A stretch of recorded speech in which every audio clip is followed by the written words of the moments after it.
Marami ngayon nagrereklamo na medyo ma-attitude nga daw yung mga Indiano na nakakatrabaho nila. At sa video nga na ito ay magkwentuhan nga tayo tungkol sa bagay na yan. Nag-crave nga kami ng tinatawag nilang Bada Fav, kaya naman ay 3:30 pa lang ng hapon ay nandirito na nga si Malamasi para nga magluto. Sobrang dami kasing mga ingredients ang kailangan niya nga gawin from the scratch at ayaw niya nga yung mga processed food, kaya naman siya na mismo yung gumagawa nito.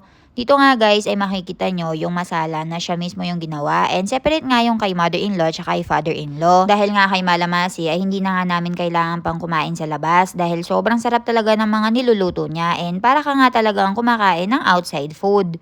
Dito nga ay binabantayan ko lang si Baby Ivan habang ang binan ko ay natulong kay Malamasi. Sa sobrang likot nga ni Baby Ivan at sobrang makulit guys ay kailangan na talaga ng isang tao na siyang magbabantay lang sa kanya dahil tumatakas nga dito sa bahay. Kapag nga medyo naiinitan na yung binan ko doon sa kusina ay tsaka nga kami nagsasalitan at ako naman yung natulong kay Malamasi. Nang dumating nga yung binan kong lalaki guys ay pinabantay ko na nga si Baby Ivan sa kanya, tsaka na nga ako tumulong sa dalawa dito. Marami kasi yung kailangan namin gawin guys. Hinati nga ni Mami itong mga bread at ako naman dito ang naglagay ng palaman. Ito nga mga vara na ito guys ay sila mismo yung gumawa na made out of potato. Tapos binilog pa nila, gumawa pa si Malamasi ng iba't ibang mga chutney kagaya na lamang nung tamarind chutney at saka green chutney. Tapos ay ni-spread ko nga lang siya dito. May mga nag-comment nga sa previous video ko na ayaw nga daw nila yung ugali ng mga Indiano.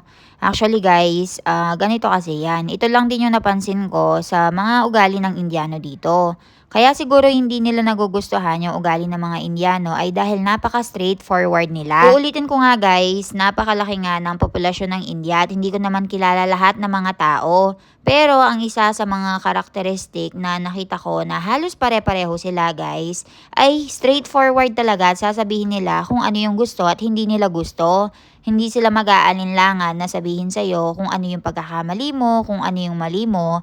Kaya naman siguro yung mga Pilipino ay napoportray nila na pangit nga yung ugali nila. Parang tayong mga Pilipino guys, may pangit yung ugali, may masama yung ugali, may maldita, may para namang santa. Huwag nga nating lalahatin. Siguro na tiyempo ka lang doon sa Indiana talaga na masamang masama talaga yung ugali at pangit yung pagpapalaki ng magulang.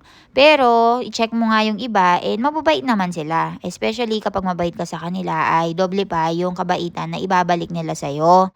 Kayo guys, kamusta yung mga Indiano na nakakasama nyo sa trabaho? Kamusta yung mga ugali nila at ano yung gusto nyo at ayaw nyo sa kanila?